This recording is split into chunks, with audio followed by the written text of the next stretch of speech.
ইসলাম কি নিষ্ঠুর ধর্ম নয়? কেউ চুরি করলে তার হাত কাটা হয়। অন্যদিকে খ্রিস্টান ধর্ম ভালোবাসা আর দয়ার কথা বলে। আসসালামু আলাইকুম রহমতুল্লাহি ওবারাকাতু। সুপ্রিয় দর্শক মণ্ডলী, আজকের ভিডিওটিতে আমরা জানবো যে ইসলাম কেন এত নিষ্ঠুর, কেন কোনো মানুষ যদি চুরি করে তাহলে তার হাত কাঁদু কাটা যাবে। তো ডক্টর জাকির নায়েক কাছ থেকে আমরা আজকের প্রশ্নের উত্তরটি জানবো। ভিডিওটি না টেনে সম্পূর্ণ ভিডিওটি দেখবেন এবং চ্যানেলে নতুন হয়ে থাকলে অবশ্যই সাবস্ক্রাইব করে রাখবেন। তো চলুন ভিডিওটি আমরা দেখে আসি। এখানে পবিত্র কোরআনের একটা রেফারেন্স আছে। ভাই, আপনি যে কথাটা বললেন সেটা আছে পবিত্র কোরআনে সূরা মাইদা অধ্যায় 5 আয়াত নম্বর 38। বলা হয়েছে, একজন চোর হোক পুরুষ বা নারী, তার হাত কেটে ফেলো, এটাই আল্লাহ তাআলার পক্ষ থেকে আদর্শ দণ্ড। ইসলাম ধর্মে একটা ফিলোসফি আছে, কেউ চুরি করবে না। খ্রিস্টান ধর্মে একই ব্যাপার আছে। তবে ইসলাম চুরি নিষেধ করার পাশাপাশি আমাদের দেখিয়ে দেয় যে অবস্থা কীভাবে অর্জন করব, যেখানে কোনো মানুষ চুরি করবে না। ইসলাম ধর্মে জাকাত দেওয়ার নিয়ম আছে যে প্রত্যেক ধনী লোক যাদের সঞ্চয় নিসাব লেভেলের উপরে, সেই লোক প্রতি হিজরি সালে তার সঞ্চয় থেকে 2.5% জাকাত হিসেবে দান করে দেবে। আর দেশের সরকার এদিকে খেয়াল রাখবে যাতে প্রত্যেক মানুষ খাবার খেতে পায় ইত্যাদি। তারপরও যদি কেউ চুরি করে, ইসলামিক শরিয়া বলছে পবিত্র কোরআনে সূরা মাইদা অধ্যায় 5 আয়াত 38 যে একজন চোর হোক পুরুষ বা নারী, তার হাত কেটে ফেলো, এটাই আল্লাহ তাআলার পক্ষ থেকে আদর্শ দণ্ড। লোকে বলতে পারে এটা একটা নিষ্ঠুর আইন, নির্দয় আইন।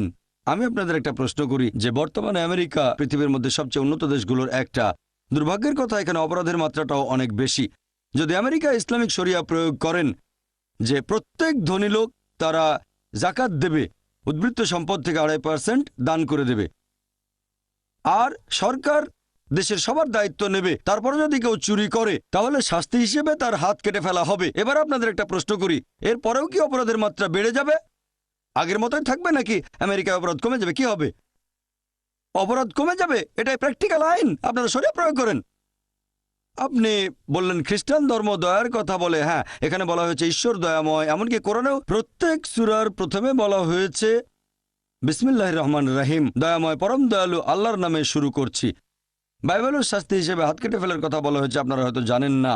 ওল্ড টেস্টামেন্টে বুক অব ডিউটেরোনমি অধ্যায় নম্বর 25 অনুচ্ছেদ 11 ও 12 বলা হয়েছে, যদি দুজন লোক একে অন্যের সাথে ঝগড়া করে, অন্যের সাথে লড়াই করে, আর যদি একজনের স্ত্রী, যে লোকটা অন্যের কাছে হেরে যাচ্ছে, যদি তার স্ত্রী তাকে সাহায্য করে বিরুদ্ধের লোকটাকে হারিয়ে দেওয়ার জন্য, যদি অন্য লোকের যৌনাঙ্গ ধরে, মানে লজ্জাস্থান, বাইবেল বলছে 12 নম্বর অনুচ্ছেদে সেই মহিলার হাত কেটে ফেলা হবে।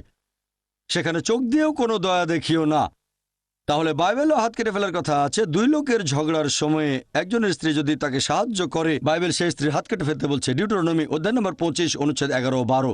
আর ইসলাম দয়া দেখানোর পাশাপাশি ন্যায় বিচারও করে। খেয়াল রাখা হয় যাতে সংশ্লিষ্ট সবাই সুবিচার পায়।